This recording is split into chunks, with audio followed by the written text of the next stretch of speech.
Ya mi girecek cüzdanın girişi olacak.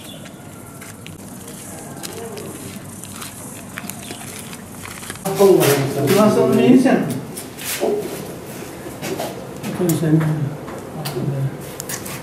Umut'la beraber gelmiştik buraya, hatırladın? Onunla yine geldik, ekip olarak geldik. Demin koş dibini, şayete cennet tarihi dibi.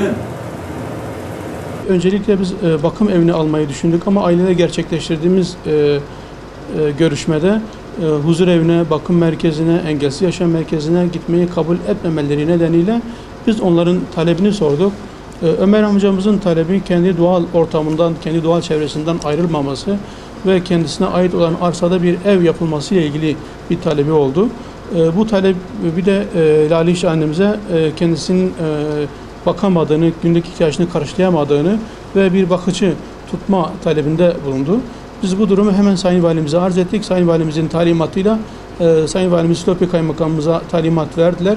Silopi Kaymakamımıza hemen irtibata geçerek öncelikle aileyi hemen o ev ortamından uzaklaştırıp şu anda bulunduğumuz eve getirdik. Bütün ev ihtiyaçları Silopi Kaymakamlığı tarafından giderildi.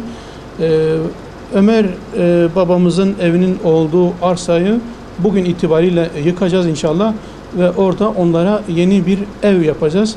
Ev bittikten sonra bütün ev ihtiyaçları Silopi Kaymakamlığı tarafından yeniden düzenlenecektir. Biraz sonra Lale annemizi de Cizre Devlet Hastanesi'ne doktora götüreceğiz. Öncelikle bütün sağlık kontrollerini yapacağız. Tedavisi gerekiyorsa tedavilerini yaptıracağız. Ardından sağlık kurulu raporu çıkaracağız. Sağlık kurulu raporundan sonra ona hangi hizmet modeli gerekiyorsa onu yapacağız. Onun için bir bakıcı tutacağız ve engelli evde bakım aylığını da bağlayacağız. Ve bundan sonra da bu ailemizin durumunu da görevlendirdiğim ekip tarafından takip etmeye devam edeceğiz.